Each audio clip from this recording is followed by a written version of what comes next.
Sam Mitchell had been alone on his ranch for 7 years, and he'd grown to prefer it that way. The bitter water from his well matched the taste in his mouth every morning, a constant reminder of all the dreams that had dried up along with his hope. The ranch sat on the edge of Crow territory, close enough to hear the drums on quiet nights, far enough from town that visitors were rare and unwelcome. That's why the sound of children's voices at his front door came as such a shock on that cold October morning. Sam set down his coffee cup, the bitter liquid forgotten, and walked slowly to the window. Through the frost-covered glass, he could see 3 small figures huddled together on his porch. Native children, by the look of them, shivering in clothes too thin for the early winter cold that had swept across the Montana territory. He hesitated, his hand on the door handle. 7 years ago, he might have opened that door without a second thought. 7 years ago, he'd been a different man, one who believed in helping others, in community, in love. But that was before Clara had left him standing at the altar, before his dreams of a family had crumbled into dust, before he'd learned that kindness was often repaid with betrayal. A small fist knocked again, weaker this time, and Sam heard a child's voice speak in halting English. "Please, mister, we're cold." Sam closed his eyes and cursed under his breath. He might be bitter, but he wasn't heartless. Not yet, anyway. When he opened the door, he found himself looking down at 3 children who couldn't have been more than 8 or 10 years old. 2 boys and a girl, their dark eyes wide with fear and exhaustion. Their clothes were torn, their faces streaked with dirt and tears, and the girl was favoring her left foot as if she'd been walking on it injured for days. "What are you kids doing out here?" Sam asked, trying to keep his voice gentle despite the gruffness that had become his natural tone. The older boy, who seemed to be protecting the other 2, straightened his shoulders and met Sam's eyes with remarkable courage for someone so young. "We ran away from the mission school," he said in careful English. They were going to separate us, send little Fox to a different school." He gestured to the girl, who couldn't have been more than 6. "She's our sister. We won't leave her." Sam knew about the mission schools, had heard the stories whispered in town about children torn from their families, forced to abandon their language and customs. He'd never paid much attention before. It wasn't his problem, wasn't his business. But looking at these 3 scared children on his doorstep, he found it hard to maintain that distance. "Your parents know where you are?" he asked. The children exchanged glances, and Sam saw something pass between them, a shared pain that made his chest tighten unexpectedly. "Our parents went to the spirit world last winter," the boy said quietly. "Sickness came to our village. Many went to the spirit world." The simple words hit Sam harder than he'd expected. Orphans. These children were orphans. It's just like he'd been after his parents died in a wagon accident when he was 12. The difference was that he'd had neighbors who took him in, people who cared. These children had no one.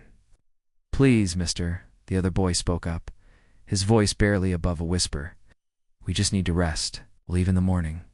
Sam looked at them, standing there cold, hungry, frightened, but still clinging to each other with fierce loyalty.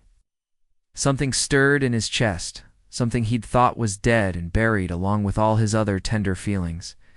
"Come inside," he said, stepping back to let them enter. "You look half frozen." The children hesitated, clearly surprised by his acceptance.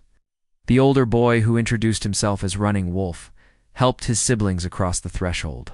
Little Fox was limping badly, and Sam could see she was fighting back tears with each step. "Let me look at that foot," Sam said, gesturing toward his kitchen table. "It's nothing," Little Fox said quickly, but her voice shook with pain. "Humor me," Sam replied, his voice gentler than it had been in years, as he carefully examined the child's swollen ankle. Sam found himself remembering things he'd tried to forget. Clara, tending to a injured bird they'd found together. Clara, talking about the children they'd have someday, how she'd take care of every scrape and bruise. Clara, who'd left him for a banker's son from back east, taking all his dreams of family. With her, it's sprained, not broken, he told Little Fox, pushing the memories away. "But you need to stay off it for a few days." The children exchanged worried glances. A few days meant they couldn't keep running, couldn't stay ahead of whoever. might be looking for them. "You can stay here," Sam heard himself saying, surprising everyone in the room, including himself, "till that ankle heals proper." Running Wolf's eyes widened. "You would do that for us?" Sam cleared his throat, uncomfortable with the gratitude. In the boy's voice, "I've got room, and it's too cold for traveling anyway." Over the next few days, Sam discovered what it meant to have his quiet routine disrupted by the chaos of children. Running Wolf, who was 10, appointed himself the protector of his younger siblings. His brother Swift Arrow, 8, was curious about everything on the ranch and followed Sam around asking endless questions. Little Fox, despite her injury, insisted on helping with cooking and cleaning, her small hands surprisingly capable. The children spoke to each other in their native language when they thought Sam wasn't listening, but they were unfailingly polite. To him in English, they ate gratefully whatever he put in front of them, slept without complaint on blankets by the fireplace. They'd never asked for anything they didn't need. It was their dignity in the face of hardship that got to him most. These children had lost everything: their parents, their home, their freedom, yet they faced each day with courage and looked after each other with a fierce love that reminded Sam of everything he'd lost faith in. On the third morning, Sam woke to find Swift Arrow standing by the kitchen window, staring out at the well with a puzzled expression. "Something wrong?" Sam asked, joining the boy at the window. "Your water, Swift," Arrow said carefully. "It looks different today." Sam frowned and walked outside to check. When he reached the well and looked down, he nearly dropped the bucket. The water, which had run muddy and bitter for as long as he'd owned the ranch, was crystal clear. He drew up a bucket and tasted it cautiously. The water was sweet and clean, better than any he'd ever tasted. For a moment, he could only stare at the bucket in disbelief. "How is this possible?" he muttered. Swift Arrow appeared beside him, having followed him outside despite the morning chill. "My grandmother used to say that when you open your heart to help others, the earth responds with gifts," the boy said quietly. "Maybe the water. Spirits wanted to thank you for helping us." Sam wanted to dismiss it as coincidence, as superstition. But he'd owned this ranch for 7 years, and the water had never run clear for a single day. The timing was too perfect to ignore. "Your grandmother sounds like a wise woman," he said finally. Swift Arrow smiled, the first truly happy expression Sam had seen from any of the children. "She was. She taught us many things before she went to the spirit world." That afternoon, while the children were napping by the fire, Sam rode into town for supplies. He tried to tell himself it was just his regular trip, but the truth was he wanted to buy things for the children: warm clothes, proper shoes for Little Fox, maybe some candy if he could find any. He was loading his wagon outside the general store when Deputy Marshal Jim Hawkins approached. "Sam," Jim said with a nod, "haven't seen you in town for a while." "Been busy," Sam replied, not wanting to explain about his house guests. "You haven't seen any Indian children around your place, have you?" Jim asked casually. 3 kids ran away from the mission school a few days ago. There's some concern. They might freeze to death out there." Sam's hand stilled on the supplies he was loading. "That's so?" "Yeah. School's got people out looking for them. Reverend Morrison's pretty worked up about it. Says those children need proper Christian guidance, not running wild on the prairie." Sam had met Reverend Morrison a few times and hadn't been impressed. The man was the type who believed his way was the only way and wasn't shy about forcing his beliefs on others. "What happens when they're found?" Sam asked, trying to keep his voice neutral. "Back to school, I suppose. Though Morrison mentioned something about sending them to different schools this time. Says they're too attached to each other, makes them resistant to proper education." The words hit Sam like a physical blow. He thought of Running Wolf's fierce protection of his siblings, of Little Fox's brave smile despite her pain, of Swift Arrow's curiosity and wisdom. The idea of separating them made him sick. "Well," Sam said carefully, "I'll keep an eye out." But as he drove his wagon home, Sam's mind was racing. Couldn't let those children be separated. They'd already lost their parents, their village, their way of life. Each other was all they had left. When he arrived back at the ranch, he found the children helping to prepare dinner, despite his protests that they were guests. Little Fox was stirring a pot of stew while sitting in a chair to keep weight off her ankle. Running Wolf was setting the table, and Swift Arrow was feeding wood to the fire. For a moment, Sam just stood in the doorway watching them. This was what he'd imagined his home would be like, someday filled with the sound of voices, the bustle of family life, the warm chaos of people who cared about each other. It was everything Clara had promised him and then taken away. "Mr. Sam," little Fox called out when she spotted him. "We made dinner. Swift Arrow caught fish in your stream." The joy in her voice made Sam's chest tight. When was the last time anyone had been happy to see him come home? Over dinner, the children told him stories about their village, about their parents and grandparents, about the customs and traditions they were fighting to remember despite the mission school's efforts to make them forget. Sam found himself sharing stories, too, about his own childhood, about building the ranch, even about his parents' death and how alone he'd felt afterward. "Being alone is hard," Running Wolf said quietly. "That's why we stay together, no matter what. Sometimes staying together means making hard choices," Sam said, thinking about the deputy's visit to town. After the children went to sleep, Sam sat by the fire, staring into the flames and wrestling with a decision that would change everything. He could turn the children in, send them back to the mission school and their separate fates. It would be the safe choice, the legal choice. Or he could do something that went against every rule of frontier society and risk everything he'd built. The next morning brought visitors. Sam was teaching Swift Arrow how to repair a fence when they heard horses approaching. Reverend Morrison rode up with 2 other men Sam didn't recognize, all of them looking official and determined. "Mr. Mitchell," Reverend Morrison called out as he dismounted, "we have reason to believe you might be harboring some runaway children." "Why?" Sam kept his expression neutral, though his heart was pounding. "That's so? 3 Indian children from my mission school.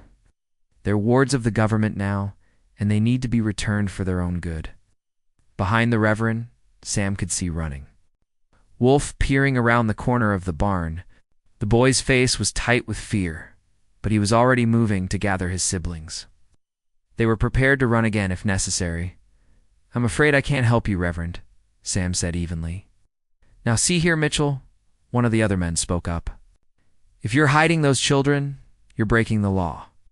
Interfering with government property." The words government property made Sam's anger flare, but he kept his voice level. "Property? They're children?" "They're Indian children," Morrison corrected. "And they need proper Christian education and discipline. Living wild on the prairie with their heathen ways won't help them become productive members of civilized society." Sam looked at the Reverend's cold, self-righteous face and made his decision. "Funny thing about productivity and civilization," Sam said slowly. "Those children have been here less than a week, and they've already taught me more about family and kindness than I've learned in 7 years of living alone." Morrison's eyes narrowed. "Are you admitting to harboring them?" "I'm saying that if 3 orphaned children showed up at my door cold and hungry, I'd have been a poor excuse for a Christian man if I turned them away." "Where are they, Mitchell?" second man demanded. Before Sam could answer, Running Wolf stepped out from behind the barn, his shoulders straight and his chin raised. Swift Arrow and Little Fox appeared beside him, holding hands and clearly terrified but refusing to abandon their brother. "We're here," Running Wolf said in clear English, "but we won't go back to be separated." Morrison looked satisfied. "Children, you're coming with us. You'll receive proper punishment for running away. And then you'll be sent to schools where you can learn to be useful citizens." "No," Little Fox said quietly, but her voice carried surprising strength. "We stay together." "That's not your decision to make, child," Morrison said impatiently. "Mr. Mitchell, step aside." Sam didn't move. Instead, he stepped forward, placing himself between the men and the children. "Actually, Reverend, I think there might be another option." Morrison frowned. "What are you talking about?" Sam took a deep breath, knowing he was about to change his life forever. "I want to adopt them. All 3 of them." The silence that followed was deafening. The children stared at him in shock. Morrison's face turned red with indignation, and even Sam could hardly believe what he'd just said. "That's impossible," Morrison sputtered. "You're a bachelor. You have no experience with children." "And these are Indian children. They need special handling. They need a family," Sam said firmly. and I need them just as much as they need me. It was true, he realized as he said it. These children hadn't just disrupted his quiet, bitter existence, they'd saved him from it. They'd reminded him what it felt like to care about someone other than himself, what it meant to have purpose beyond just surviving each day. The territorial authorities will never approve such an arrangement, Morrison said. Maybe not, Sam agreed. But I've got some influence in this territory. Built up a good reputation over the years. I've got something else that might help. He gestured toward the well, where clean water was now flowing freely. This ranch just became a lot more valuable. Water rights are worth their weight in gold out here. I think the territorial government might be interested in keeping a successful rancher happy. Morrison looked uncertain for the first time since he'd arrived. Water rights were indeed valuable, and a ranch with a reliable source of clean water would be an asset to the territory. Even if that were possible, Morrison said slowly, these children have been living as heathens. They need proper Christian education. They'll get it, Sam promised. I'll teach them myself, and will attend church regularly. But they'll also learn about their own heritage, their own family. A child should know where they come from. Running Wolf stepped forward, his young face serious beyond his years. Mr. Sam, he said carefully, you would really want us? As your family. Sam knelt down, so he was at eye level with the boy. Son, I've been alone for 7 years thinking I didn't need anybody. These past few days, you three have shown me what I've been missing. If you'll have me, I'd be honored to be your father. Little Fox broke away from her brothers and threw her arms around Sam's neck. We would like that very much, Mr. Sam, she whispered. Swift Arrow was grinning from ear to ear, and even Running Wolf's stoic facade cracked into a smile. Morrison wasn't finished fighting. This is highly irregular. The mission school has legal custody. Had legal custody, Sam corrected. I'm challenging that custody and filing for adoption. I've got a clean record, a profitable ranch, and 3 children who want to stay with me. You can fight it if you want, Reverend.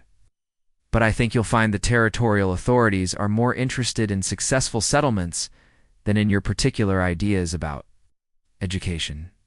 The confrontation lasted another hour, with Morrison making threats and Sam standing firm. In the end, the Reverend and his men left empty-handed, promising legal action that Sam suspected would never come. The territorial government was indeed more interested in successful ranchers than in missionary politics, especially when those ranchers had reliable water sources. That evening, as they sat around the dinner table, their dinner table now, Sam realized he asked the children what they wanted their new names to be. We can keep our real names? Little Fox asked with wonder. Of course, Sam said, though you might want English names too, for school and such, but your real names are part of who you are. I wouldn't take that away from you, Running Wolf thought. For a moment, could I be William Running Wolf Mitchell? William was our father's English name? That's a fine name, Sam agreed. Swift Arrow chose Samuel Swift Arrow Mitchell, making Sam's eyes water unexpectedly. Little Fox wanted to be called Hope, she said, because Mr. Sam had given them hope when they had none left. Hope, Little Fox Mitchell, Sam said, testing the name. I like that very much. Over the following months, the adoption process moved more smoothly than anyone had expected. Sam's success as a rancher, combined with the children's obvious happiness, an adjustment convinced the territorial authorities that this was an arrangement worth supporting. The clear, sweet water from his well didn't hurt either. Several officials made pointed comments about the value of reliable water sources and successful agricultural ventures. The children thrived in their new home. William excelled at ranch work and showed a natural talent for handling horses. Samuel's curiosity led him to become Sam's unofficial assistant in everything from bookkeeping to equipment repair. Hope, despite being the youngest, became the heart of their little family. Her laughter and joy healing wounds Sam hadn't even realized he carried, but it was the day they received unexpected visitors that Sam truly understood how much his life had changed. It was a warm spring morning. It's almost a year after the children had first appeared on his doorstep, when a small group of riders approached the ranch. Sam tensed, fearing it might be more officials come to cause trouble, but as they drew closer, he realized these were Native Americans, and the children were running toward them with cries of joy. Uncle Joseph. Ah, Hope called out, limping slightly. As she ran, her ankle had healed, but it still bothered her when the weather changed. A tall man with graying hair dismounted and caught her in his arms, spinning her around as she laughed. William and Samuel reached him a moment later, and Sam could see tears in the man's eyes as he embraced his nephews. "I thought you were lost forever," Joseph said in English, clearly for Sam's benefit, "and the mission school said you had run away. Mr. Sam saved us," Hope said proudly. "He's our father now." Joseph looked over at Sam with an expression that was hard to read. Sam approached slowly, unsure of what to expect. This man was clearly family to the children, real family, blood family. Sam's heart clenched with the fear that he might lose them just when he'd learned to love them. "You are the rancher who took in my sister's children," Joseph said. "I am," Sam replied. "And I want you to know," Joseph held up a hand to stop him. "I want to thank you," he said quietly. "After the sickness took so many from our village, we had no way to care for the children, the mission school. It was not what my sister would have wanted for them, but this." He gestured around the ranch at the children's bright faces. At the obvious love and care they'd received, "This is good." Sam felt relief flood through him. "They're good children. They brought more joy to this place than I ever thought possible." "I can see that," Joseph said with a slight smile. "And I can see they love you as they loved their father." The visit lasted 3 days, during which Joseph and the other members of the children's extended family shared stories, songs, and traditions. With them, Sam watched and listened, learning about the rich culture his children came from, and understanding even more deeply how much they'd lost. On the final evening, as they sat around a fire outside the house, Joseph spoke to Sam privately. "It have given them something I could not," he said. "A stable home, education in the white man's ways they'll need to survive, but also love and respect for who they are. My sister would be grateful." "They've given me far more than I've given them," Sam replied honestly. "Was half dead when they showed up here. They brought me back to life." Joseph nodded thoughtfully. "Well, there is an old saying among our people. When you save a life, you become responsible for it. But sometimes, the life you save ends up saving you in return." As summer turned to fall, Sam found himself thinking often about Joseph's words. The children had indeed saved him, but they'd saved each other too. William had grown into a confident, young man who took pride in his heritage while excelling in his new world. Samuel had channeled his curiosity into learning, devouring every book Sam could find and showing particular aptitude for numbers and engineering. Hope had become the sunshine of their family, her resilience and joy inspiring everyone around her. But perhaps the most profound change was in Sam himself. The bitter, lonely man who'd shut himself away from the world was gone, replaced by someone who woke each morning grateful for the voices calling him to breakfast, who looked forward to evening stories by the fire, who had learned that love multiplied rather than divided when it was shared. It was on an October evening, exactly 1 year after the children had first knocked on his door, that Sam made a discovery that would complete his transformation. He was checking the water level in the well before bedtime when he noticed something glinting at the bottom. Curious, he lowered a bucket and brought up not just water, but something else entirely. A small pouch, waterlogged but intact, containing what appeared to be legal documents by lamplight in his kitchen. Sam carefully dried and examined the papers. They were land deeds, original deeds to his ranch and the surrounding territory, dating back decades. But more importantly, they were deeds showing that the land had originally belonged to the tribal nation from which his children came. Sam stared at the documents for a long time, understanding flooding through him. These papers, preserved somehow in the depths of his well, proved that the ranch he'd bought in good faith had originally been taken from the children's people through questionable legal means. The moral implications were staggering. Technically, this could mean his ownership of the ranch was invalid. It could mean years of legal battles, possible loss of everything he'd built. But as Sam looked at the documents, he felt no fear or anger, only a deep sense of rightness, as if the pieces of a cosmic puzzle were finally falling into place. The next morning, he gathered his children around the kitchen table and showed them what he'd found. "What does this mean?" William asked, his voice carefully controlled. It means this land originally belonged to your people, Sam said honestly. It means my ownership might not be legal. The children exchanged glances, clearly processing this information. Does this mean we have to leave? Hope asked in a small voice. Sam's heart nearly broke at the fear in her eyes. No, sweetheart. It means we need to figure out how to make this right. Over the following weeks, Sam worked with territorial officials and tribal representatives to sort through the legal complexities.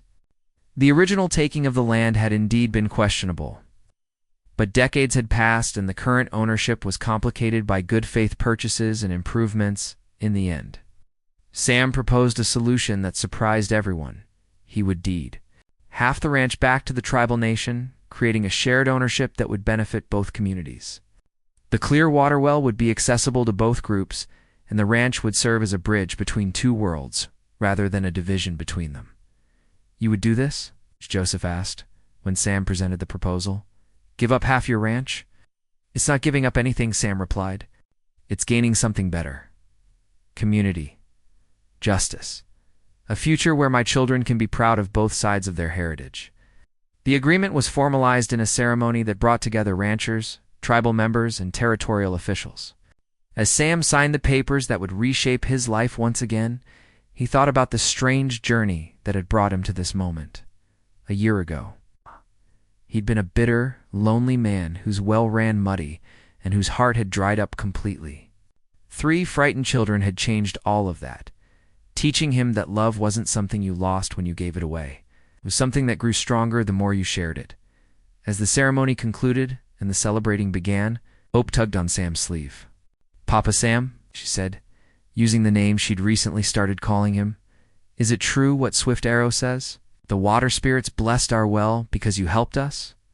Sam looked down at his daughter now, legally and forever, and smiled. I don't know about water spirits, Hope, but I do know that sometimes when you open your heart to help others, wonderful things happen. Things you never expected. It's like finding a family when you thought you were just helping some kids. Exactly like that. As the sun set over their ranch, their shared ranch, Nowsam watched his children playing with their cousins and extended family, their laughter carrying across the prairie like music. The well ran clear and sweet, the land was fertile and productive, and his heart was fuller than he'd ever imagined possible. He'd thought he was saving 3 orphan children, but they'd saved him instead. They'd taught him that family wasn't just about blood or legal papers. It was about love, loyalty, and the choice to stand together, no matter what the world threw at you. And sometimes, if you were very lucky, the earth itself would bless that. Choice with clear water and new beginnings under the endless western sky.